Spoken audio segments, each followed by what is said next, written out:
Everyone, स्वागत है आप सभी का टारगेट यूपीएससी एंड यूकेपीएससी में। तो आज है संडे, ठीक है, आज है 21 जून, है ना।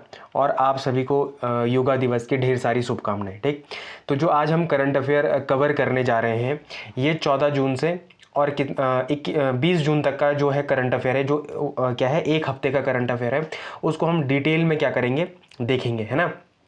इसमें आपका जो भी करंट अफेयर होगा वो मेंस और प्रीलिम्स के एस्पेक्ट से कवर किया जाएगा। ठीक है, प्रीलिम्स के लिए जो फैक्ट्स होंगे वो बड़े ही इंपॉर्टेंट होंगे, जो करंट एस्पेक्ट से होंगे। ठीक, बाकी जो मेंस में आपका जो पेपर मतलब जो पेपर नंबर 5 और 6 है, ठीक है, किस चीज़ का, उत्तराखंड स्पेसिफिक है। ठीक है, पीसीएस की मैं बात कर रहा हूँ, और जो क्या है, उत्तराखंड स्पेसिफिक है ना। अब अगर आप उसको उत्तराखंड फर्स्ट पेपर और सेकंड पेपर बोलो, या मैं आपको कई बार बोलूँगा कि ये 5वें पेपर से एसोसिएट करता है, या 6वें पेपर से ये टॉपिक मिलता है, तो आपको समझना है कि मैं एक मतलब उत्तराखंड के पहले पेपर की या दूसरे पेपर की बात कर रहा हूँ। बाकी प्रीलिम्स के एस्पेक्ट से तो जहाँ पर होगा वहाँ पर आपको सीधे सीधे मैं बता दूंगा कि यहाँ पर प्रीलिम्स एस्पेक्ट से है। ठीक है, तो यहाँ पर हम सबसे पहले देखेंगे कि हम क्या क्या कवर करने जा रहे हैं। तो जो मतलब जो इस वीक की जो जितने भी करंट अफेयर हैं उसको हम इसमें कवर करने जा रहे हैं, जो 14 तारीख से और 20 तारीख के बीच में है। ठीक है, उसमें सबसे इम्पॉर्टेंट जो क्या है करंट अफेयर है, जैसे जसपाल राणा जी की जो मृत्यु है, आपको पता ही होगा, ये शूटिंग के लिए बहुत ही जाने माने क्या थे, खिलाड़ी थे। ठीक है, उत्तराखंड की जो साक्षरता वृद्धि दर है उसमें 26% की क्या हुई है, बढ़ोतरी हुई है। ठीक है, ये बड़ा इंपॉर्टेंट है। किसाऊ बांध के बारे में बड़ा ही इंपॉर्टेंट फैसला हुआ है। हिमाचल प्रदेश और उत्तराखंड के बीच में जो है किसाऊ बांध कौन सी नदी पर है, तो भाई टोंस नदी पर है। ठीक है, ये भी देखने को मिला है कि गंगा, कावेरी और गोदावरी नदियों में क्या हो रही है, इनमें भी क्या हो रहा है, गर्मी से गर्मी बढ़ रही है इन नदियों में। तो आज आपको इसमें एक नया कॉन्सेप्ट पता चलेगा नदी लू के बारे में। देखो, वैसे जनरली आपको लू के बारे में पता होगा, ठीक है, कि जो गर्मियों में क्या चलती है, जो गर्म हवाएं चलती है, उन्हें क्या कहते हैं, लू कहते हैं। बट आपको ये नहीं पता होगा कि नदियों का जो लू होता है वो क्या होता है। और यही जो टर्मिनोलॉजी है, ये आपके एग्जाम में जब आप मेंस लिखेंगे वहां पर आप इसको क्या कर सकते हैं, यूज कर सकते हैं। ठीक है, साथ में क्या, हिमालयन गौरव जो रत्न पुरस्कार है वो दिया गया है। संस्कृत स्कूलों में क्या पढ़ाई जाएगी भाई, विज्ञान और गणित पढ़ाई जाएगी। ठीक, तो ये सारी चीज़ें क्या है, बहुत ही ज़्यादा इंपॉर्टेंट है आपके prelims as well as mains examination के लिए। ठीक है, तो जो सबसे पहली न्यूज़ है, ठीक है, वो जो पहली न्यूज़ है वो किसके एस्पेक्ट में है भाई, जसपाल राणा जी के एस्पेक्ट में है। ठीक है, ये एक ट्वीट है नरेंद्र मोदी जी का है, ठीक है, जिन्होंने क्या करा है, उनको श्रद्धांजलि अर्पित करी है, किनको, जसपाल राणा जी को। ठीक है, तो जसपाल राणा जी के बारे में हमको जानना बहुत ही ज़्यादा ज़रूरी हो जाता है। ठीक है, चाहे आप प्रीलिम्स के एस्पेक्ट से बात करें, चाहे आप मेंस के एस्पेक्ट से बात करें, फिर चाहे आप इंटरव्यू के एस्पेक्ट से क्यों ना बात कर ले, तो इन तीनों ही एस्पेक्ट में यहाँ से क्वेश्चन आपसे फ्रिक्वेंटली पूछे जा सकते हैं आने वाले पीसीएस के एग्जाम में, आने वाले आरओ के एग्जाम में, लोअर पीसीएस का एग्जाम में। ठीक है, जो भी आपके वनडे एग्जाम है उत्तराखंड के एस्पेक्ट में, वहां पे ये क्वेश्चन आपसे पूछे जा सकते हैं। अच्छा, मैं आपको एक चीज और भी बताना चाहूंगा कि हम क्या कर रहे हैं, मंडे टू सैटरडे, ठीक है, मंडे टू सैटरडे हम क्या कर रहे हैं, द हिंदू का एक्सप्लेनेशन करते हैं। द हिंदू का क्या करते हैं, एक्सप्लेनेशन करते हैं, जो कि आपके लिए GS paper 1, GS paper 2, GS paper 3, ठीक है, और जीएस पेपर 4 के लिए क्या है, बहुत ही ज़्यादा इंपॉर्टेंट है मेंस के एस्पेक्ट से। ठीक है, मेंस के एस्पेक्ट से, खासकर किसके लिए, उत्तराखंड पीसीएस के लिए भाई। ठीक है, तो उसको हम बड़े ही डिटेल में क्या करते हैं, वहाँ पर कवर करते हैं। ठीक, पता नहीं क्या है कि लोग उसको देखना नहीं चाह रहे हैं, या पता नहीं पसंद क्यों नहीं कर रहे, बट ये आपके लिए क्या है, बहुत ही ज़्यादा इंपॉर्टेंट है। क्यों, क्योंकि देखो यहाँ पर जो भी की टर्मिनोलॉजीज यूज़ होती हैं उनको हम प्रीलिम्स के एस्पेक्ट से बहुत ही ज़्यादा डिटेल में क्या करते हैं भाई, एक्सप्लेन करते हैं, समझते हैं कि क्या है यहाँ पर, क्या एस्पेक्ट है यहाँ पर। ठीक है, फिर उसके बाद हम ये भी देखने की कोशिश करते हैं कि वो जीएस पेपर के कौन से टॉपिक से क्या कर रहा है, क्या हो रहा है, मैच कर रहा है, जहाँ पर आप उसको एज ए एग्जाम्पल के तरीके से कोड कर सकते हैं, या आपसे सीधे वहाँ पर क्वेश्चन भी पूछे जा सकते हैं। ठीक है, इसी के साथ मैं आपको एक चीज और भी बताना चाहूंगा कि मैंने यहाँ पर एक चीज और भी शुरू करी है, वहां पर है आंसर राइटिंग। ठीक है, आंसर राइटिंग, ठीक है, जल्दी एक आंसर राइटिंग का ग्रुप बनेगा, और वो ग्रुप की वैलिडिटी कब तक होगी, जब तक कि आपका पीसीएस का मेंस का एग्जाम नहीं हो जाता। जब तक आपका किसका नहीं हो जाता, पीसीएस का मेंस का एग्जाम नहीं हो जाता, तब तक उसकी वैलिडिटी बढ़ेगी। अब चाहे वो 1.5 साल तक बना रहे, ठीक है, चाहे वो 1 साल में ही हो जाए आपका पीसीएस का मेंस, वो उस ग्रुप से जैसे ही आप जुड़ेंगे तो आपको वहां पर बहुत ही ज्यादा अल्टीमेट फायदा होगा। फायदा कैसा होगा कि सारे वहां पर आंसर मिलेंगे आपको, वहां पर क्या मिलेंगे, मेंस के क्वेश्चन मिलेंगे आपको। वहां पर जो हम डेली न्यूज एनालिसिस में क्या करते हैं, जो क्या पढ़ते हैं, कीवर्ड्स पढ़ते हैं, जो आप अपने मेंस के एग्जाम में क्या कर सकते हैं, सीधे यूज कर सकते हैं। ठीक है, वो भी वहां पर क्या होंगे, डाले जाएंगे। और कैसे डाले जाएंगे भाई, इन्फोग्राफिक फॉर्म में। किस में डाले जाएंगे, इन्फोग्राफिक फॉर्म में।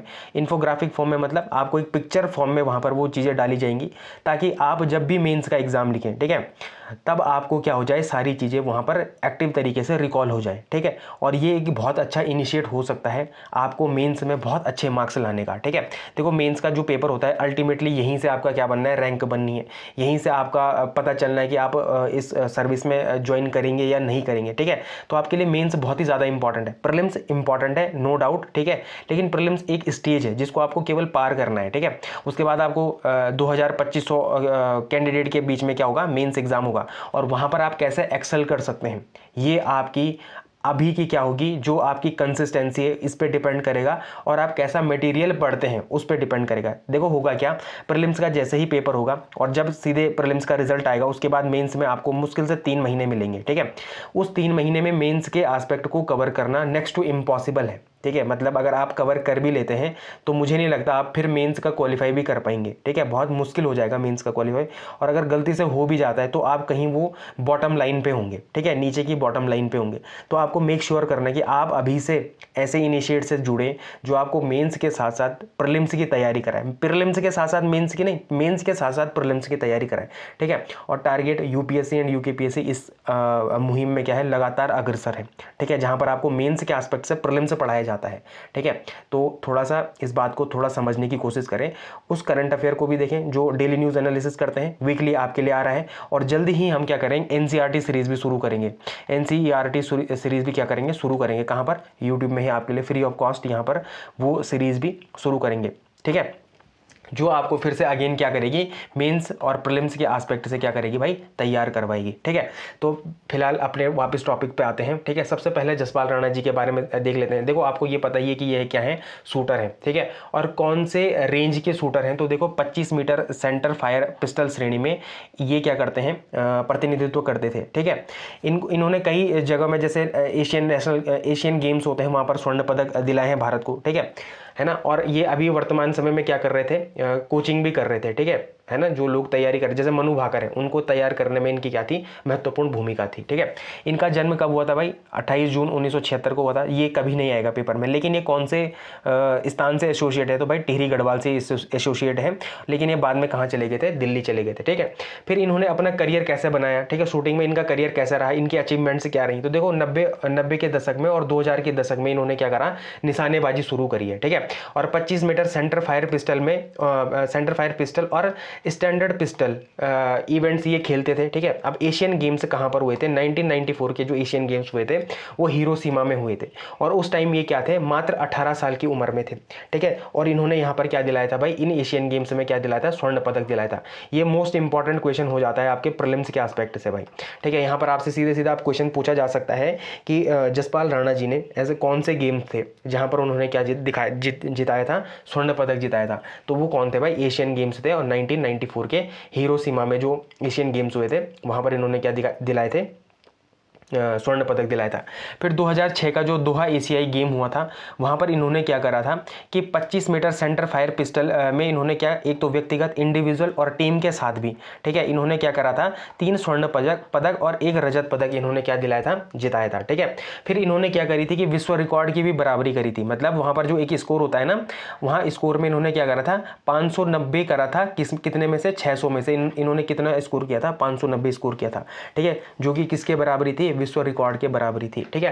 फिर उन्होंने कॉमनवेल्थ गेम्स में भी पार्टिसिपेट किया, ठीक है, और वहां पर भी अपने दबदबा रखा, ठीक है, स्वर्ण पदक जीते, ठीक है। तो 1998 का कॉमनवेल्थ गेम हो गया, चाहे 2002 का हो गया, चाहे 2006 का हो गया, ठीक है, यहाँ पर इन्होंने क्या करा था, स्वर्ण पदक दिलाए थे, ठीक है। ये सैफ गेम्स में भी क्या करते थे, पार्टिसिपेट करते थे, ठीक है। अब इनको कुछ अवार्ड भी मिले हैं, ठीक है। ये अवार्ड बहुत ही ज्यादा इंपॉर्टेंट अगेन हो जाते हैं आपके प्रीलिम्स के एस्पेक्ट से भाई, प्रीलिम्स के एस्पेक्ट से। और मेंस पे कहां पर, मेंस में आपको एक क्वेश्चन पूछता है ना, पर्सनैलिटी बेस पे क्वेश्चन पूछता है कि इनके बारे में 50 शब्दों में लिखें, ठीक है, इनके बारे में, इस पर्सनैलिटी के बारे में 50 शब्दों में लिखें, ठीक है। अभी तक कैसे पर्सनैलिटी पूछे जाते हैं, जो हमारे स्वतंत्रता संग्राम से एसोसिएट है, ठीक है, संबंधित है, ठीक है। और वो कहां पर पूछे जाते हैं भाई, जीएस पेपर 5 में। जीएस पेपर 5 अगर आप उत्तराखंड के पहले पेपर की बात करते हैं तो वहां पर ये क्वेश्चन पूछे जा सकते हैं। बट क्या, अब मैं आपसे एक क्वेश्चन पूछता हूं, क्या ऐसे जसपाल राणा जी जिनका एक महत्वपूर्ण योगदान रहा खेल एस्पेक्ट में, ठीक है, और लगातार हमारी उत्तराखंड की सरकार क्या कर रही है, खेल में जैसे क्या कर रही है, खेल में क्या कर रही है, लगातार योजनाएं बना रही हैं, ठीक है। तो वहाँ से भी एक क्वेश्चन पूछा जा सकता है। और जसपाल राणा जी इस बार इनका निधन हुआ है, तो यहाँ से क्वेश्चन आने के प्रबल चांसेस हैं मेंस में भी। तो अगर आपको मेंस के एस्पेक्ट से तैयार करना है तो ये सारी चीज़ें जो मैं आपको बता रहा हूँ ये मेंस में भी आप क्या कर सकते हैं, राइट डाउन कर सकते हैं, ठीक है। बाकी प्रीलिम्स के मैं तो बता ही दिया कि कहाँ पर इन्होंने स्वर्ण पदक पहले जीता था, ठीक है। 18 साल की उम्र में इन्होंने क्या करा था, जो जापान के हिरोशिमा में क्या हुआ था, एशियाई गेम्स हुआ था, वहाँ पर क्या करा था इन्होंने 1994 में ही इन्होंने क्या किया था, एक शानदार प्रदर्शन किया था और उसके बाद इनको क्या मिला था, स्वर्ण पदक मिला था। तो अर्जुना अवार्ड भी इनको कब मिला था, अर्जुना अवार्ड भी 1994 में ही मिला था। और कब, जो जिस गेम में इन्होंने क्या जीता था भाई, स्वर्ण पदक जीता था, तभी इनको क्या मिल गया था, अर्जुना अवार्ड मिल गया था। फिर इनको पद्मश्री भी मिला, ठीक है। ये पद्मश्री कब मिला, 1997 में मिला इनको पद्मश्री। अब देखो पद्मा पुरस्कार होते हैं 3 प्रकार के, ठीक है। इससे ऊपर होता है भारत रत्न, ठीक है। क्या होता है, भारत रत्न पुरस्कार होता है। आपको मुझे ये बताना है कि देखो ये तो चौथा सबसे बड़ा सम्मान है पद्मश्री, इससे ऊपर 3 बड़े जो 3 बड़े क्या हैं सम्मान है, नागरिक सम्मान है, वो कौन से हैं, ये आपको कहाँ पर बताना है, कमेंट सेक्शन में बताना है। और कमेंट सेक्शन में भाई एक्टिव तरीके से पार्टिसिपेट करना आपकी रिस्पॉन्सिबिलिटी है। क्यों, क्योंकि ये अल्टीमेटली आपके ही फायदे के लिए है भाई, मेरा कोई फायदा नहीं हो रहा है। अगर आपको एक्टिव तरीके से रिकॉल होता है कहीं पे, ठीक है, कोई आपको इस तरीके से पढ़ाने की कोशिश कर रहा है, इंटरेक्टिव बनाने की कोशिश कर रहा है, तो आपको वहाँ पर पार्टिसिपेट करना क्या हो जाता है, मैंडेटरी हो जाता है। तो मैं उम्मीद करता हूँ कि आप क्या करेंगे, इसका आंसर कमेंट सेक्शन में आप मुझे देंगे, ठीक है। मैं पर्सनली इनको बहुत ही ज़्यादा सीरियस लेता हूँ, ठीक है। कई बातें आप भी इतनी अच्छी लिख देते हैं वहाँ पर कि मैं उसको फिर अपने फर्दर आगे के लिए क्या कर लेता हूँ, नोट डाउन कर लेता हूँ। तो मैं चाहता हूँ कि आप इसमें क्या करें, अच्छी तरीके से क्या करें भाई, पार्टिसिपेट करें, ठीक है। फिर इनका जो कोचिंग करियर है ये भी बहुत ही शानदार रहा है ना। इन्होंने क्या करा है कि जूनियर भारतीय पिस्टल शूटिंग में क्या करा है, ये नेशनल कोच भी रहे हैं। आप मनु भाकर को जानते होंगे, मनु भाकर को भी लगातार ये क्या कर रहे थे भाई, कोच कर रहे थे। जो जब इन्होंने क्या करा था 2024 के ओलंपिक में 2 ब्रॉन्ज मेडल जीते थे, किन्होंने, मनु भाकर ने। तो उस टाइम पे इनके व्यक्तिगत कोच कौन थे भाई, जसपाल राणा जी थे, ठीक है। फिर अगर आप इनकी जो सामाजिक जीवन की बात करते हैं तो इन्होंने क्या करा है भाई, Jaspal Rana institute for education and technology की स्थापना कहाँ पर करी है, देहरादून के, उत्तराखंड के देहरादून में करी है, ठीक है। तो यहाँ पर क्या होता है, एक तो यहाँ पर शूटिंग से रिलेटेड जो क्या दी जाती है, शिक्षा दी जाती है। फिर जो शिक्षा के क्षेत्र में विश्व स्तरीय प्रशिक्षण दिया जाता है वो भी इनके इंस्टीट्यूट में दिया जाता है, ठीक है। अब इनसे रिलेटेड आपके पास एक बहुत ही शानदार प्रीलिम्स का क्वेश्चन है, ठीक है। ये प्रीलिम्स का क्वेश्चन आपको क्या करना है, एक तो इसको क्या करना है, पोस्टमार्टम करना है, कहाँ पर, कमेंट सेक्शन में, ठीक है। दूसरा आपको इसका आंसर भी कहाँ पर देना है भाई, कमेंट सेक्शन में देना है, ठीक है। बहुत ही अच्छा और लेंथी आपके लिए क्वेश्चन बनाया है। आपका इसी क्वेश्चन से क्या हो सकता है, इजीली तरीके से इस पूरे टॉपिक का क्या हो सकता है, रिवीजन हो सकता है, ठीक है। तो मैं उम्मीद करता हूं आपको इस टॉपिक से जितनी भी जानकारी आपके एग्जाम पॉइंट ऑफ व्यू के लिए इंपॉर्टेंट है, एटलीस्ट मैं एग्जाम पॉइंट ऑफ व्यू की बात करूंगा, वहां से ये क्या होता हुआ, ये टॉपिक आपका पूर्ण तरीके से समाप्त होता हुआ, ठीक है। अगली जो न्यूज है वो न्यूज है किसाऊ बांध के एस्पेक्ट में, ठीक है, सॉरी, ठीक है। अगली जो न्यूज है वो क्या है, किसाऊ बांध के एस्पेक्ट में है भाई, ठीक है, किसाऊ बांध के एस्पेक्ट में है। और ये जो किसाऊ बांध है ये कौन सी नदी पर है, तो टोंस नदी पर है, टोंस रिवर पर है भाई, और हिमाचल प्रदेश और उत्तराखंड के बॉर्डर पे है, ठीक है। तो ये नदी मतलब सॉरी जो ये क्या है, किसाऊ बांध परियोजना है, ठीक है। इस पे क्या था, एक विवाद था, ठीक है, क्या था, विवाद था, किन 2 राज्यों का विवाद था भाई, तो हिमाचल प्रदेश और उत्तराखंड का विवाद था। लेकिन अब ये क्या हो गया है, इसका सोल्यूशन, इसका हल निकल चुका है। तो इसके बारे में भी थोड़ा जो प्रीलिम्स के एस्पेक्ट से बन सकता है क्वेश्चन, उसको भी देखेंगे। और मेंस में कहां पर भाई, मेंस में जो उत्तराखंड की ज्योग्राफी है, ठीक है, जो उत्तराखंड की ज्योग्राफी है वहां से क्या बन सकता है, यहां पर मेंस में एक क्वेश्चन बन सकता है, ठीक है, कि कैसे जो हमारा क्या है बॉर्डर स्टेट में जो हमारी जो क्या है ऐसे विवाद हैं, ठीक है, जो नदी से जुड़े विवाद हैं, ठीक है, उनको कैसे सुलझाया जाता है, ठीक है। आपने क्या बोलते हैं, पॉलिटी में एक आर्टिकल पढ़ा होगा ना, आर्टिकल 262, ठीक है, अंतरराज्यीय जल विवाद, ठीक है, जब भी होता है तो वो कौन से आर्टिकल के तहत सुलझाया जाता है, तो आर्टिकल 262 के तहत सुलझाया जाता है, ठीक है। आर्टिकल 262 में क्या बनता है भाई, एक ट्रिब्यूनल बनता है, और जब ट्रिब्यूनल फैसला देता है तो वो उन राज्यों पर बाध्यकारी होता है, क्या होता है भाई, बाध्यकारी होता है, ठीक है। तो ये क्या है एक्स्ट्रा नॉलेज है आपके एग्जाम पॉइंट ऑफ व्यू के लिए, जहां पर आपसे सीधे सीधे क्वेश्चन आर्टिकल 262 के एस्पेक्ट में पूछा जा सकता है। ठीक है, तो थोड़ा सा किसाऊ बांध परियोजना के बारे में देख लेते हैं। ठीक है, ये प्रीलिम्स का क्वेश्चन यहाँ से बन सकता है और मेंस का क्वेश्चन भी यहाँ से क्या बन सकता है, इजीली फॉर्म हो सकता है। ठीक है, तो ये परियोजना कितने मेगावाट की है, तो 660 मेगावाट की ये परियोजना है। ठीक है भाई, ठीक है। और अभी जो विद्युत बंटवारा है किस किस के बीच में, हिमाचल प्रदेश और उत्तराखंड के एस्पेक्ट में, तो वो कितना कितना है भाई, 50-50% इसमें क्या होगा, विद्युत का बंटवारा होगा।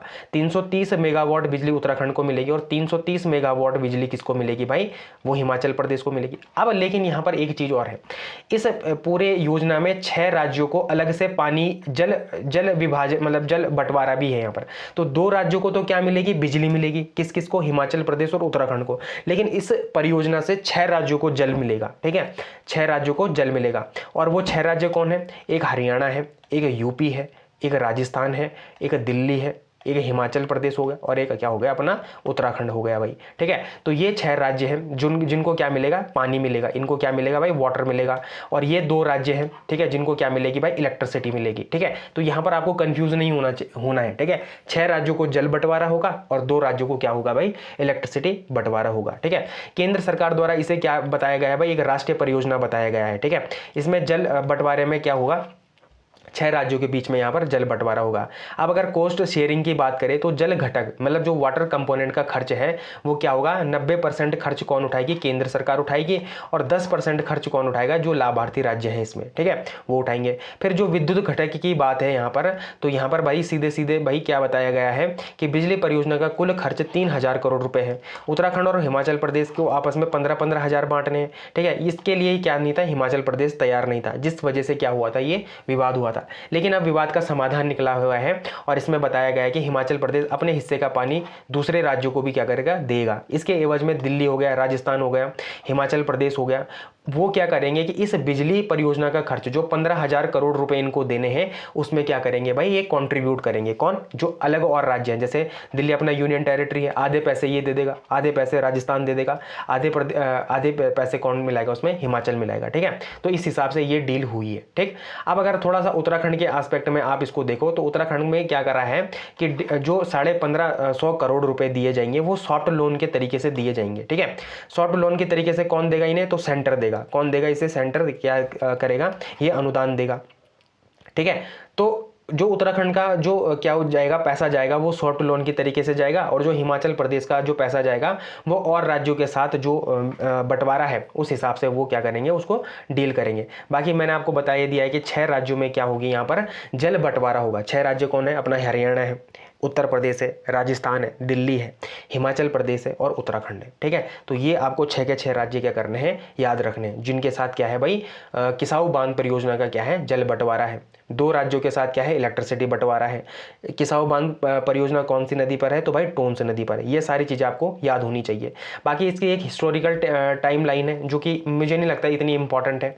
ठीक है, इसको हम क्या कर सकते हैं, स्किप कर सकते हैं। बाकी उत्तराखंड परियोजना के लिए क्यों महत्वपूर्ण है, अब ये देखो, ये मेंस पर्सपेक्टिव से है भाई। ठीक है, मेंस पर्सपेक्टिव से देखो, मुझे नहीं लगता आपको कोई भी यहाँ पर उत्तराखंड के कोई भी जो क्या है कोचिंग सेंटर है या कोई भी टीचर है वो मेंस एस्पेक्ट से में भी बताते होंगे। लेकिन मेंस एस्पेक्ट में क्या है भाई, ये आपको यहाँ पर बताया गया है कि उत्तराखंड के लिए ये परियोजना का क्या इंपॉर्टेंस है। जो किसाऊ बांध परियोजना है या कोई भी बांध परियोजना है, मैं तो कहूँगा कोई भी बांध परियोजना ही क्यों नहीं है, वो क्यों इंपॉर्टेंट है, वो क्यों इंपॉर्टेंट है, आप सीधे सीधे यही पॉइंट उसमें क्या कर सकते हैं, ऐड कर सकते हैं। ऊर्जा सुरक्षा की बात करें अगर आप, तो वहाँ पर आप बता सकते हैं कि भाई क्या होता है कि जब भी कोई बांध बनता है उससे क्या होगा, राज्य की ऊर्जा सुरक्षा का क्या हो जाएगा भाई, जो ऊर्जा की ज़रूरतें हैं उससे पूरी हो जाएंगी। जैसे इसमें क्या है, 330 मेगावाट की जो अतिरिक्त बिजली मिलेगी किसको, उत्तराखंड को मिलेगी, तो उससे क्या हो जाएंगी भाई, हमारी ऊर्जा ज़रूरतें पूरी हो जाएंगी। पेयजल और सिंचाई की अगर हम बात करें तो इससे भी क्या होगा भाई, पेयजल और सिंचाई का हमारा इससे इस परियोजनाओं से क्या होगा, हमको इससे पानी मिलेगा। ठीक है,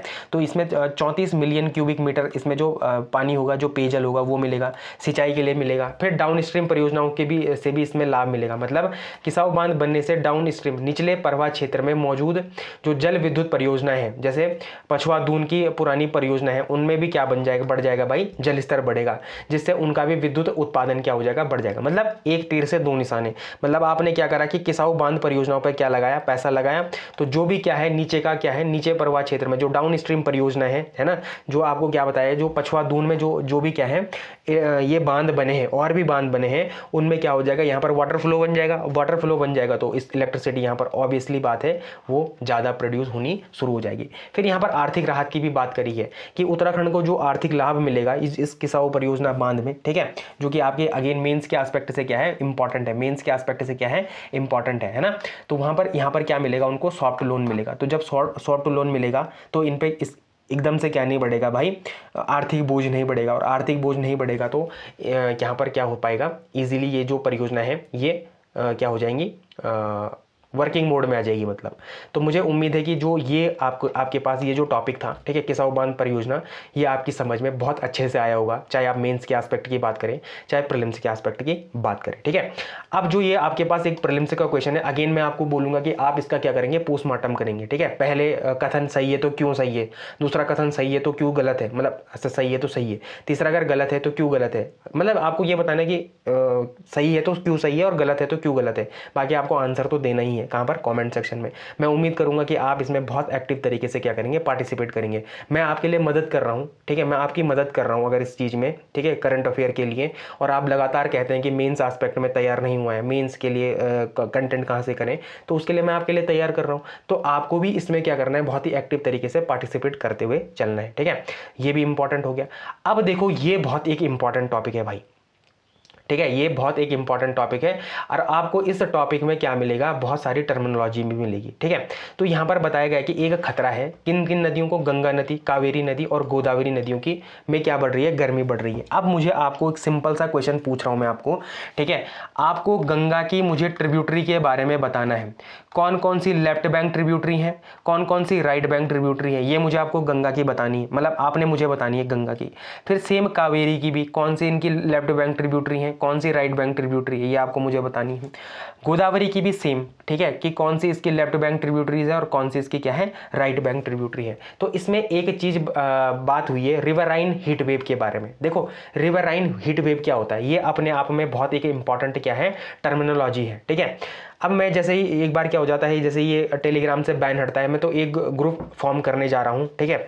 मैं अगेन आपको बताना चाहूँगा कि जिसकी वैलिडिटी कब तक रहेगी, आपके पीसीएस के मेंस के एग्जाम तक रहेगी, ठीक है। वो पीसीएस के मेंस एग्जाम तक बिल्कुल वो ग्रुप हूबहू बना रहेगा। उसमें जितना भी कंटेंट होगा आज से लेकर और 1.5 साल जब तक आपका पीसीएस का मेंस होता है, उसमें ऐसी जो क्या होंगी, टर्मिनोलॉजी होंगी, वहाँ पर शेयर की जाएंगी, ठीक है। रोज आपको 2 क्वेश्चन मिलेंगे। 2 क्वेश्चन कैसे मिलेंगे, एक क्वेश्चन मिलेगा डीएनए से, जो डेली न्यूज़ एनालिसिस करते हैं, और एक क्वेश्चन मिलेगा प्रीवियस ईयर क्वेश्चन पेपर से, ठीक है। आपको उनके आंसर लिखने हैं, ठीक है। उनके आंसर आपको क्या करने हैं, उसी ग्रुप के डिस्कशन वाले ग्रुप में क्या करने हैं, पोस्ट करने हैं। वहां पर आपको क्या बताया जाएगा, देखो वहां पर मैं कुछ वीडियोस भी डालूंगा कि कैसे आंसर राइटिंग करनी है, कैसे आंसर राइटिंग करनी है आपको, ठीक है। ये सारी चीजें वहां पर आपको थोड़ा थोड़ा वीडियो के फॉर्म में भी बताई जाएंगी कि कैसे आप अच्छी से आंसर राइटिंग कर सकते हैं, कैसे आप इस ग्रुप का इस्तेमाल अपने मेंस एग्जामिनेशन के लिए कर सकते हैं, ठीक है। तो ये सारी चीजें आपको वहां पर बताई जाएंगी, जो आपके एग्जाम पॉइंट ऑफ व्यू के लिए क्या है, बहुत ज़्यादा इंपॉर्टेंट है। बाकी आपकी मर्जी जुड़ना ना जुड़ना, तो ये आपके स्वविवेक पर क्या होता है, डिपेंड होता है, ठीक है।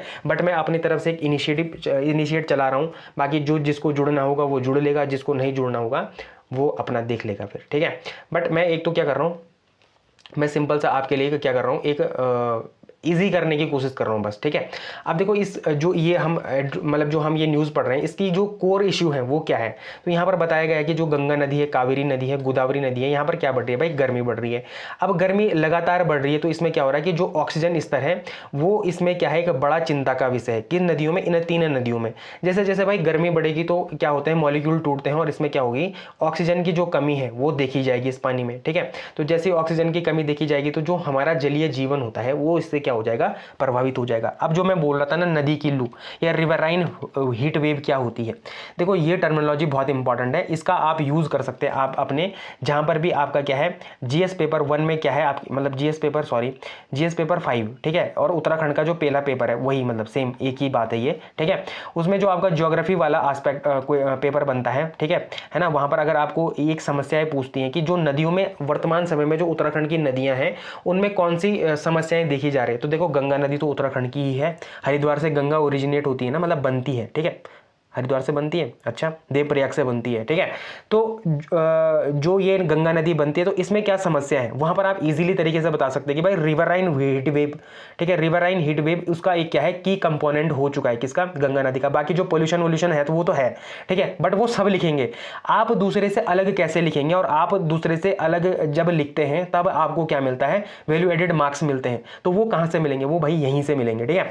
तो जो ये नदी है, जो रिवराइन हीट वेव है, वो क्या होती है, जब किसी नदी का पानी लगातार कई दिनों तक क्या होता है, सामान्य तापमान से अधिक गर्म होता है, तो इस घटना को क्या कहते हैं, इस घटना को रिवराइन हीट वेव कहते हैं, ठीक है। नदी में पड़ने वाली इसको क्या कहते हैं, लू कहते हैं, ठीक है। और वैज्ञानिकों ने क्या बताया कि एक चेतावनी का विषय है ये, ठीक है। क्यों, यदि ग्रीन हाउस गैसों का उत्सर्जन इसी गति से जारी रहा तो 2090 तक गंगा के आधे से अधिक पानी लू की घटना से काफी हद तक बढ़ जाएगा, ठीक है, लू की घटना उसमें काफी हद तक बढ़ सकती है, जिससे क्या होगा, हमारा जलीय जीवन उससे अस्त व्यस्त हो जाएगा, ठीक है। जो गंगा नदी में जो एक अच्छा सा बैक्टीरिया मिलता है, ठीक है, जो गंगा नदी के पानी को सड़ने नहीं देता, वो तो पहले ही खत्म हो चुका है, बट उसकी फिर स्थिति क्या हो जाएगी, बहुत ही ज्यादा बेकार हो जाएगी, ठीक है। तो ये जो एस्पेक्ट है ये बहुत इंपॉर्टेंट है आपके मेंस एग्जामिनेशन के लिए as well as prelims examination में, ठीक है।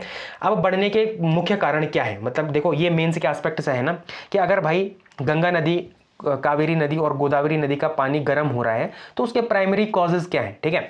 तो उसमें भाई सबसे इंपॉर्टेंट कॉज है जलवायु परिवर्तन और कम बारिश, इसका एक बड़ा कारण है। मतलब आप देखो कि ये हम बरसात के मौसम में जा चुके हैं, 15 जून के बाद क्या हो जाता है, बरसात आना शुरू हो जाता है।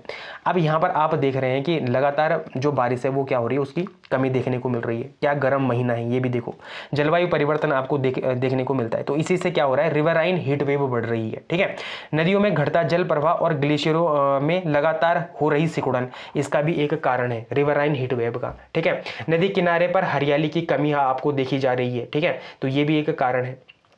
तो ये क्या है भाई, ये बेसिकली कारण है इस नदी में क्या बढ़ने के, तापमान बढ़ने के, या जो रिवराइन हीट वेव है उसके बढ़ने के, ठीक है। ये क्या है, कारण है, ठीक। उसके बाद अगर आप थोड़ा सा इसमें रिसर्च करते हैं, प्रमुख शोध और आंकड़ों की बात करते हैं, तो साइंस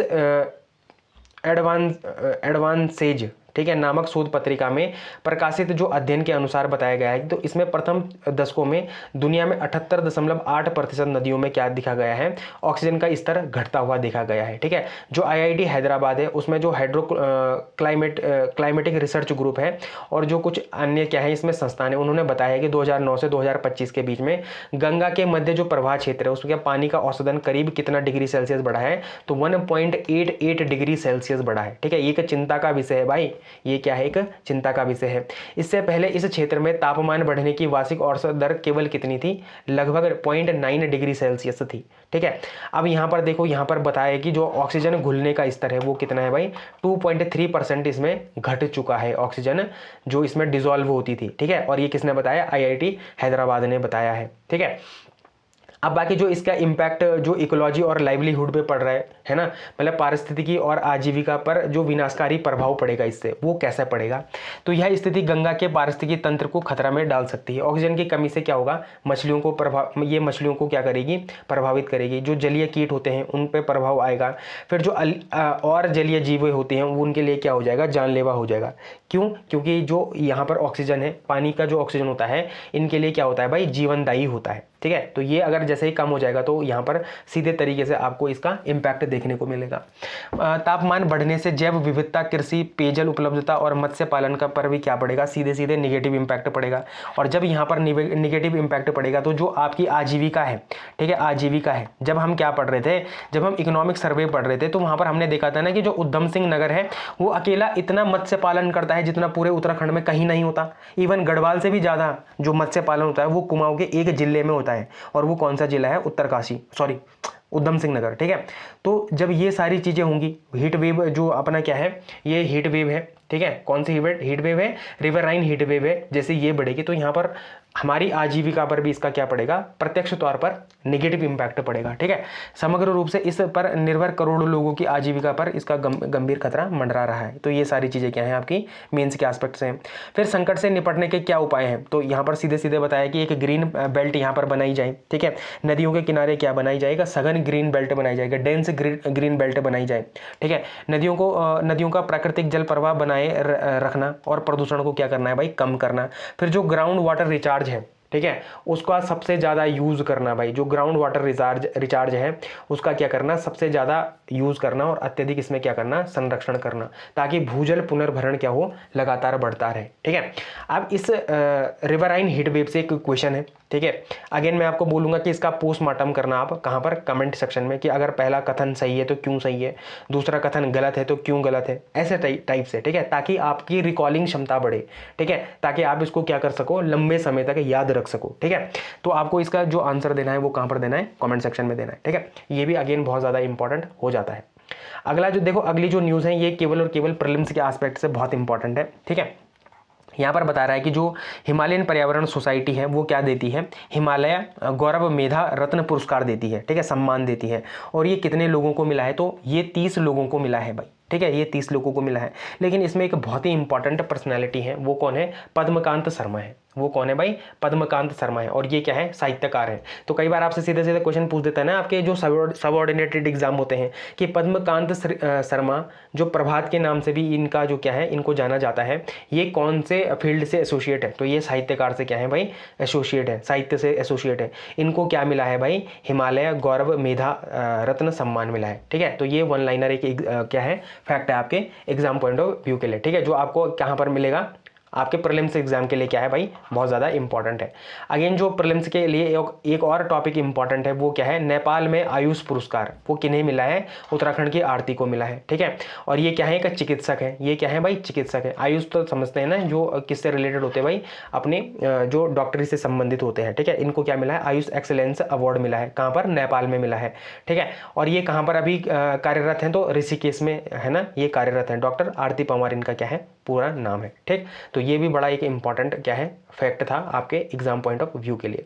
बाकी देखो, जो एक इंपॉर्टेंट न्यूज़ है ये, इसकी संस्कृत स्कूलों में विज्ञान और गणित की भी होगी पढ़ाई। मतलब कैसे हम अपने, देखो जब भी मेंस में क्वेश्चन आए ना, ये जब भी मेंस में क्वेश्चन आए कि कैसे हम अपने जो हमारी क्या है एंशिएंट लैंग्वेज है, उसमें हम कैसे क्या कर रहे हैं, एक्टिव तरीके से जो अपग्रेडेशन कर रहे हैं, वो कैसे कर रहे हैं। तो आप वहाँ पर एक एग्जांपल दे सकते हैं कि जैसे हम संस्कृत जो विद्यालय है हमारे, ठीक है, हम अधिकतर क्या समझते हैं, संस्कृत विद्यालयों से संबंधित, मतलब जिसमें क्या होता है, पूजा पाठ से संबंधित चीज़ें हों। ठीक है, ये सारी चीज़ों से जहाँ पर ज्ञान दिया जाए, बट यहाँ पर क्या दिया जाएगा, एक्टिव तरीके से विज्ञान और गणित की भी यहाँ पर पढ़ाई की जाएगी। ठीक है, तो ये भी एक बहुत इंपॉर्टेंट क्या है आपके लिए न्यूज़ है, जो आपके एग्जाम पॉइंट ऑफ व्यू के लिए इंपॉर्टेंट है। ठीक है, तो मुझे उम्मीद है कि आपको ये जो 3 फैक्ट हैं, जो कि वन लाइनर मैं बोलूँगा, वन लाइनर फैक्ट हैं, ये समझ आ गए होंगे। ठीक है, और आप इनको नोट डाउन करके रख लेना। ठीक है, तो ये क्या है, बड़े ही इंपॉर्टेंट है। अब देखो यहाँ पर एक बहुत इंपॉर्टेंट न्यूज़ है।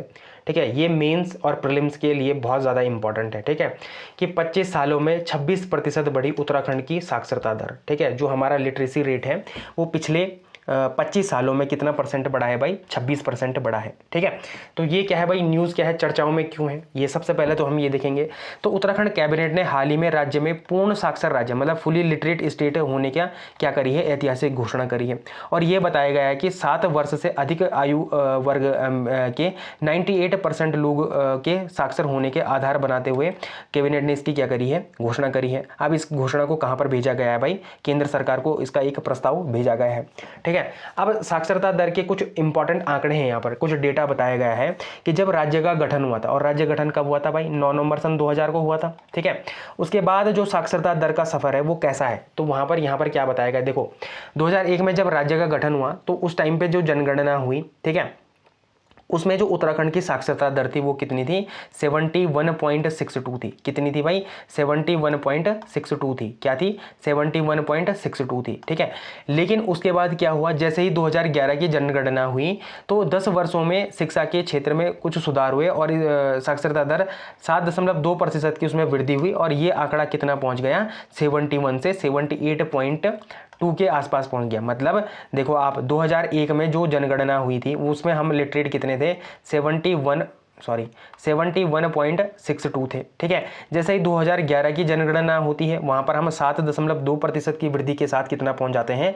78.82% के आसपास पहुँच जाते हैं। ठीक है, लेकिन क्या होता है कि सरकार के निरंतर प्रयास के हिसाब से क्या हो जाता है, आज जब हम 2026 में बैठे हैं तो हमारी साक्षरता दर कितनी हो चुकी है, 98% तक आ चुकी है। ठीक है, बाकी हम ये देखेंगे कि वर्तमान समय में साक्षर किसे कहते हैं, मतलब किन व्यक्तियों को आप साक्षरता की श्रेणी में लाते हैं। ये सारा का सारा स्टैटिक नॉलेज जो प्रीलिम्स के एस्पेक्ट से इंपॉर्टेंट तो है, साथ में मेंस के एस्पेक्ट से भी उतना ही इंपॉर्टेंट है, इसको हम अभी डिटेल में देखेंगे। ठीक है, अब यहाँ पर क्या बताना चाह रहा है कि कुल वृद्धि 25 वर्षों के सफर में राज्य में धीरे धीरे कदम बढ़ाते हुए साक्षरता दर 26% की महत्वपूर्ण यहाँ पर क्या हुई है, ग्रोथ हुई है। और अब राज्य क्या होने जा रहा है, पूर्ण साक्षर राज्य का दर्जा हासिल करने वाला है। ठीक है, अब देखो इसमें कुछ की पॉइंट है कि साक्षरता की मानक परिभाषा क्या है, मतलब स्टैंडर्ड डेफिनेशन ऑफ लिटरेसी क्या है। मतलब यहाँ पर सिंपल सी बात यह है कि आप साक्षर हैं, ये किस बात पर निर्भर करेगा। तो क्या कहते हैं कि अगर आप जनरल बात करें, मतलब सामान्य शब्दों में बताए हैं, तो साक्षरता का अर्थ पढ़ने और लिखने की क्षमता से है। ठीक है, लेकिन परीक्षा के दृष्टिकोण से भारत की जनगणना द्वारा दी गई परिभाषा सबसे प्रमाणिक है। वहां पर क्या बोलता है, जनगणना के मानक क्या है, जनगणना के मानक क्या है। तो मतलब यहाँ पर कैसे आप किस व्यक्ति को साक्षर बोलेंगे, तो 7 वर्ष या उससे अधिक आयु का कोई भी व्यक्ति जो किसी भी भाषा में समझ के साथ पढ़ और लिख सकता है, उसे क्या बोलेंगे आप, लिटरेट कहेंगे। मतलब इतनी घटिया भाषा है ये। ठीक है, कि 7 वर्ष का ऐसा व्यक्ति, ठीक है, 7 वर्ष का ऐसा व्यक्ति जो किसी भी भारतीय भाषा में क्या समझ सके, एक तो चीज़ों को समझ सके, ठीक है, समझ सके, दूसरा क्या कर सके, पढ़ सके, ठीक है, और लिख सके, उसको आप क्या बोलेंगे, साक्षर बोलेंगे। अब यहाँ पर ये कहीं नहीं बताया कि कहीं पर गणितीय ज्ञान हो, नहीं हो, कैसा हो, कैसा कुछ नहीं बताया गया है। 7 वर्ष से अधिक का व्यक्ति हो और उसको क्या हो, किसी भी भाषा की क्या हो, समझ हो, वो उस भाषा में पढ़ सके, उस भाषा में लिख सके, उसे आप क्या कहेंगे भाई, लिटरेट कहेंगे। ठीक है, इसमें एक अपवाद की बात है कि जो व्यक्ति केवल पढ़ सकता है लेकिन लिख नहीं सकता, उसको आप साक्षर नहीं कहेंगे। मतलब बोलने का मतलब ये कि साक्षर होने के लिए आपके जो क्राइटेरिया है वो क्या है, एक तो व्यक्ति 7 वर्ष या उससे अधिक का हो, पहली चीज, उसे भारतीय भाषा, किसी भी भारतीय भाषा का क्या हो, ज्ञान हो, मतलब वो समझ सके। ठीक है, उस भाषा को समझ सके, ठीक है, समझ सके, बोल सके और लिख भी सके, तब आप उसको क्या बोलेंगे, साक्षर बोलेंगे। ठीक है, तो इतनी चीज़ों का होना बहुत ज़रूरी है आपको लिटरेट होने के लिए, साक्षर होने के लिए। ठीक है, अगर आपको माना बोलना आता है, लिखना नहीं आता, तब भी आप साक्षर नहीं होंगे। ठीक है, या आपको लिखना आता है, बोलना नहीं आता, तब भी आप उसमें क्या नहीं होंगे, साक्षर नहीं माने जाएंगे। तो आपको मुझे ऐसा लगता है कि जो जनगणना की परिभाषा है किसके, लिटरेसी की, वो आपको समझ आ गई होगी कि आप कैसे बोलेंगे कि कोई व्यक्ति साक्षर है या नहीं है। ठीक है, ये है। अब कैलकुलेशन ऑफ लिटरेसी रेट, तो मतलब यहाँ पर कैलकुलेट कैसे करेंगे आप लिटरेसी रेट को, तो 7 वर्ष और उससे अधिक व्यक्ति की कुल जनसंख्या के प्रतिशत के रूप में मापा जाता है। इसे प्रभावी साक्षरता दर कहते हैं, इफेक्टिव लिटरेसी रेट कहते हैं। और इसका सूत्र क्या है, देखो इसका फॉर्मूला क्या है, तो 7 वर्ष या उससे अधिक आयु का व्यक्ति साक्षरों की संख्या, मतलब 7 वर्ष से अधिक जो साक्षर हैं उनकी संख्या क्या है, ठीक है, उनकी संख्या क्या है, उसके बटे में क्या आएगा, 7 वर्ष और उससे अधिक की आयु की जनसंख्या, वो क्या है, इनटू इसका 100। और तब आप क्या निकाल सकते हैं इस फॉर्मूले से, जो साक्षरता दर है ना, कैलकुलेशन ऑफ लिटरेसी रेट है, वो आप यहाँ से इजीली निकाल सकते हैं। ठीक है, तो ये क्या है, साक्षरता की परिभाषा। लेकिन अब क्या है, मॉडर्न डायमेंशन ऑफ लिटरेसी, जो क्या है भाई, साक्षरता की जो आधुनिक आयाम है वो कुछ और है, वो कुछ और बोलते हैं। तो आज के युग में साक्षरता केवल अक्षरों के ज्ञान तक ही सीमित नहीं है, बल्कि क्या होना चाहिए, आपको क्या होना चाहिए, फंक्शनल लिटरेसी आपकी होनी चाहिए, मतलब कार्यात्मक समझ आपकी होनी चाहिए। दैनिक जीवन और आजीविका के कार्यों को सुचारू रूप से करने के लिए आवश्यक बुनियादी पाठन, लेखन और गणितीय कौशल आपके पास होना चाहिए। पहली चीज ये है। तो आप क्या बोलेंगे, जो वर्तमान युग का क्या है, लिटरेसी है, जो मॉडर्न डायमेंशन ऑफ लिटरेसी है, तब आपको लिटरेट माना जाएगा। या फिर मतलब या नहीं, साथ में क्या होना चाहिए, आपको डिजिटल लिटरेसी होनी चाहिए।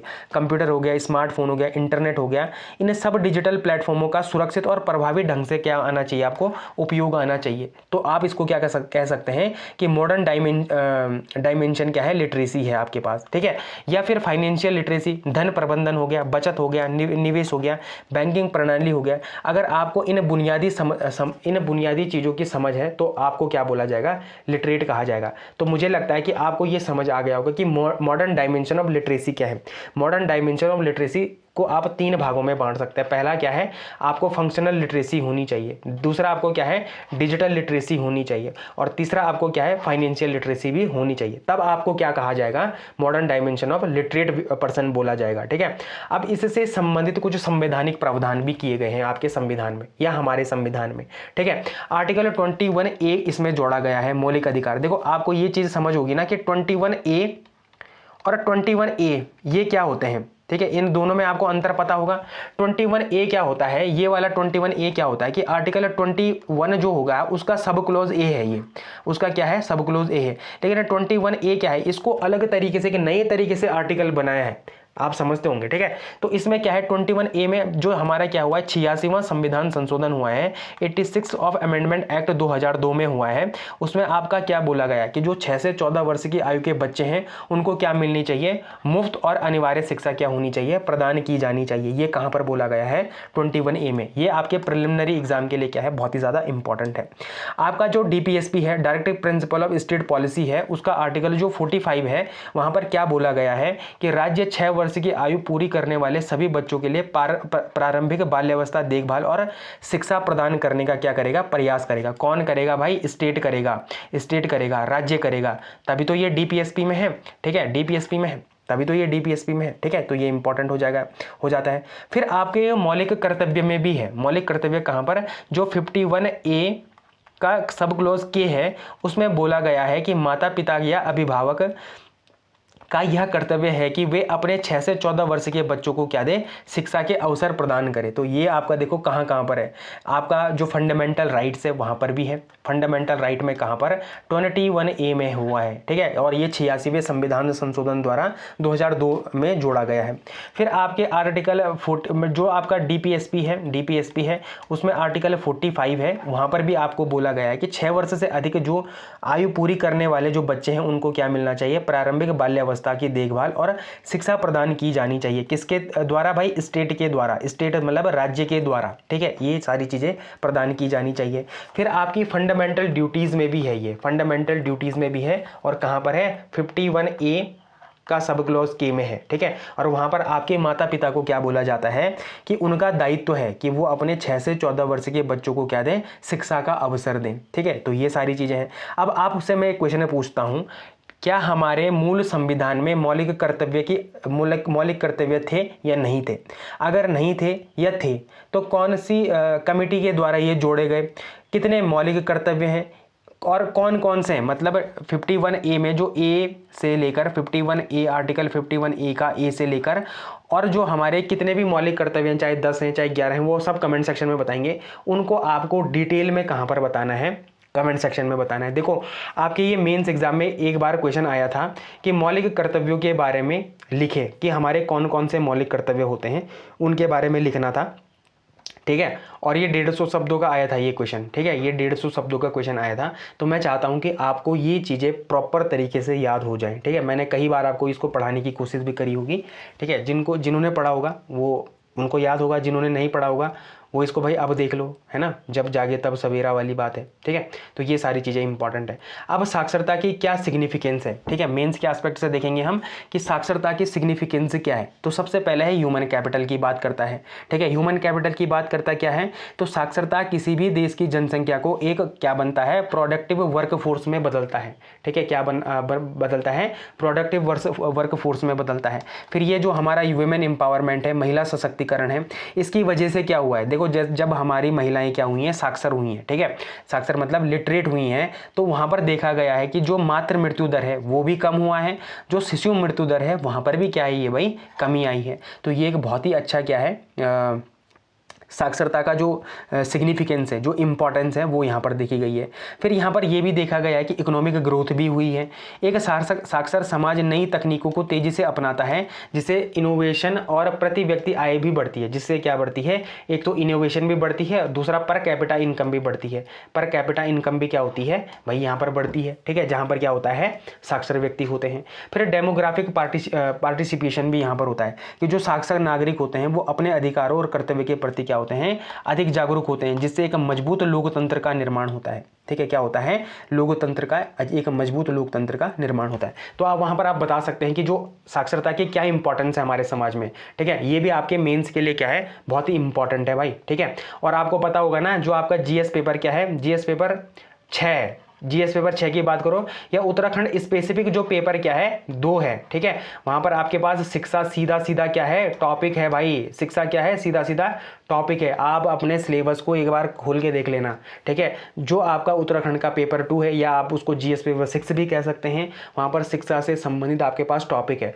तो क्या वो टॉपिक, जब आपका जो राज्य है वो इतनी अच्छी ग्रोथ कर गया है, ठीक है, तो क्या आपके मेंस में ये क्वेश्चन नहीं आ सकता, आ सकता है। ठीक है, तो आपको ये टॉपिक बहुत ही ज़्यादा अच्छे से क्या करना है, कवर करना है। ठीक है, फिर भारत सरकार की कुछ पहलें भी हैं, कुछ गवर्नमेंट ने क्या करी हैं, कुछ इनिशिएटिव्स भी लिए हैं। ठीक है, साक्षरता को बढ़ाने के लिए।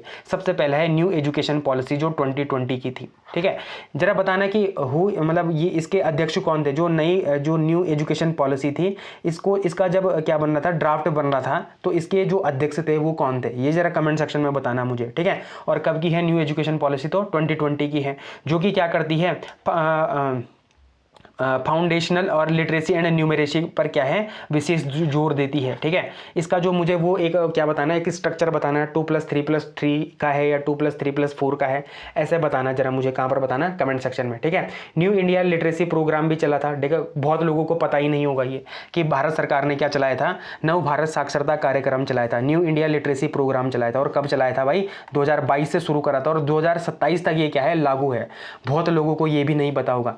इसका उद्देश्य न केवल बुनियादी साक्षरता बल्कि 15 वर्ष और उससे अधिक वर्ष के गैर साक्षरों को महत्वपूर्ण जीवन कौशल क्या करना है, प्रदान करना है। ठीक है, तो ये भी क्या है, एक बहुत ही ज्यादा इंपॉर्टेंट क्या है, एक एस्पेक्ट है जो आपको पता होना चाहिए, जो किसने लिया है भाई, गवर्नमेंट ने लिया है। ठीक है, फिर समग्र शिक्षा अभियान, स्कूली शिक्षा के लिए एक एकीकृत योजना भी बनाई है।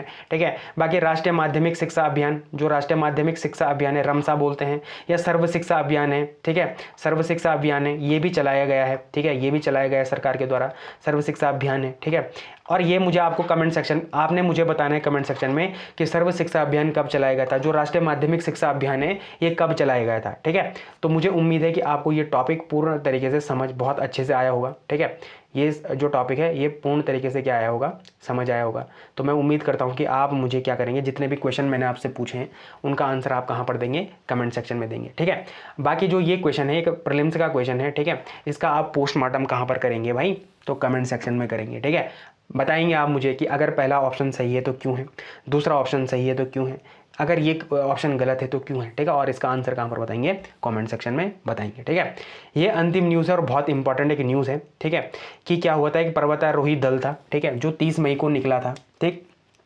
है ना, ट्रेल पास पे, है ना, और वहाँ पर क्या हुआ था, एक एवलांची की घटना हुई थी, जिससे क्या होगा था कि 18 जो लोग थे वहाँ पर फंस चुके थे। ठीक है, अब ये वापस लौट के आए हैं। ठीक, तो अब ये बहुत एक इंपॉर्टेंट टॉपिक हो जाता है आपके एग्जाम पॉइंट ऑफ व्यू के लिए, खासकर कहाँ पर भाई, जहाँ पर स्टैटिक नॉलेज है। ठीक है, वहाँ के लिए बहुत इंपॉर्टेंट हो जाता है।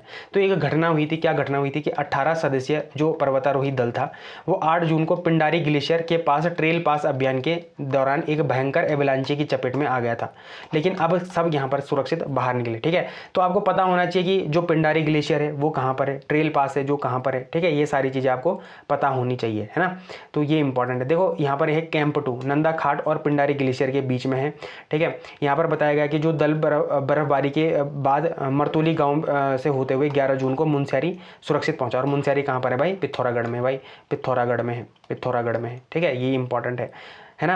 अब यहाँ पर भूगोल के एस्पेक्ट से कुछ इंपॉर्टेंट चीज़ें हैं। देखो क्या है, ट्रेल पास है। देखो ट्रेल पास क्या है, यह पिंडारी घाटी बागेश्वर को और लासपा जोहार घाटी को क्या करता है, जोड़ता है। कौन, ट्रेल पास जोड़ता है। बाकी आपको मुझे बताना है कि ट्रेल पास की खोज किसने करी थी। ठीक है, ये आपको कहाँ पर बताना है, मुझे कमेंट सेक्शन में बताना है। ठीक है, फिर पिंडारी घाटी और नंदा खाट है। तो नंदा खाट चोटी पिंडारी ग्लेशियर के समीप स्थित है। पिंडारी राज्य का दूसरा सबसे बड़ा क्या है, ग्लेशियर है। ठीक है, दूसरा सबसे बड़ा ग्लेशियर है जो कि कहाँ पर आता है, कुमाऊं में आता है। फिर जैसे खाती गांव हो गया, ठीक है, मरतोलिया गांव हो गया, ठीक है। तो खाती गांव क्या है, पिंडारी ट्रैक का क्या है, अंतिम आबाद गांव है। मरतोलिया गांव है पिथौरागढ़ की मुनस्यारी तहसील का क्या है, एक ऐतिहासिक गांव है, ठीक है। फिर यहाँ पर आप डिजास्टर मैनेजमेंट की अगर बात करते हैं तो हिमस्खलन, एवलांचे, यहाँ पर ये केस स्टडी बन जाती है, ठीक है, कि कैसे ये 18 लोग यहाँ से बच के आए हैं, है ना। ये कैसे केस स्टडी वहाँ पर आप क्या कर सकते हैं, इसको एज ए एग्जाम्पल के तरीके से क्या कर सकते हैं, कोड कर सकते हैं आप। चाहे जीएस पेपर 1 की बात करें, वहाँ पर जो भूगोल वाला एस्पेक्ट है, और आप अगर आप यहाँ पर कहाँ पर बात करें, जीएस पेपर 6 की बात करते हैं उत्तराखंड के एस्पेक्ट में, तो वहाँ पर आप इसको एज अ केस स्टडी के तरीके से क्या कर सकते हैं, कोड कर सकते हैं। और वहाँ पर आप बता सकते हैं कि कैसे जो सुरक्षा मैकेनिज्म है वो यहाँ पर क्या करे गए हैं, लगाए गए हैं। जैसे यह दर्शाता है कि बेस कैंप और अग्रिम कैंप के बीच मौसम की सटीक जानकारी और स्थानीय गाइड, जैसे यहाँ पर कौन थे, दिनेश दानू थे, उनकी सूझबूझ से क्या हो गई है भाई, जनहानि यहाँ पर रोकी जा सकती है, ठीक है। तो ये बहुत एक इंपॉर्टेंट क्या था, लेक्चर था आपके एग्जाम पॉइंट ऑफ व्यू के लिए, ठीक है। ये जो आप अभी पीसीएस की तैयारी कर रहे हैं उत्तराखंड पीसीएस के लिए, वहाँ के लिए क्या है, रामबाण क्या है, सीरीज़ है। देखो हम क्या कर रहे हैं, एक इंपॉर्टेंट चीज़ मैं आपको बताना चाहूँगा, अगेन दोबारा से बताना चाहूँगा कि देखो भाई हम क्या कर रहे हैं, मंडे टू सैटरडे क्या कर रहे हैं भाई, द हिंदू का एक्सप्लेनेशन पढ़ रहे हैं, ठीक है। द हिंदू कैसे आपके पीसीएस में मेंस में एग्जाम, पीसीएस के एग्जाम के लिए कैसा इंपॉर्टेंट है उसको देख रहे हैं। साथ में हम ये भी देख रहे हैं कि जो हमारा संडे का दिन आता है वहाँ पर हम क्या कर रहे हैं, उत्तराखंड का जो वीकली करंट अफेयर है, और वो वन लाइनर नहीं, बिल्कुल क्या कर रहे हैं भाई, बहुत ही ज़्यादा खोल के वास्ट तरीके से इसको क्या कर रहे हैं, देख रहे हैं, prelims as well as mains के एस्पेक्ट से, ठीक है। तो मतलब मेरा बोलने का मतलब है कि एक ओवरऑल क्या हो रहा है, यहाँ पर आपको तैयार किया जा रहा है, आपको ग्राइंड किया जा रहा है किस चीज़ के लिए भाई, पीसीएस के मेंस एग्जामिनेशन के लिए, ठीक है, पीसीएस के मेंस एग्जामिनेशन के लिए। जल्द ही हम क्या करेंगे, एनसीईआरटी की एक सीरीज लॉन्च करेंगे, पढ़ाएंगे मतलब यहाँ पर, ठीक है, कहाँ पर, यहाँ पर आपके यूट्यूब में, ठीक है। तो वो भी आपके लिए फ्री हो जाएगी, ठीक है। मैं एक चीज़ और भी बताना चाहूँगा कि एक आंसर राइटिंग का ग्रुप जल्द ही बनेगा, ठीक है।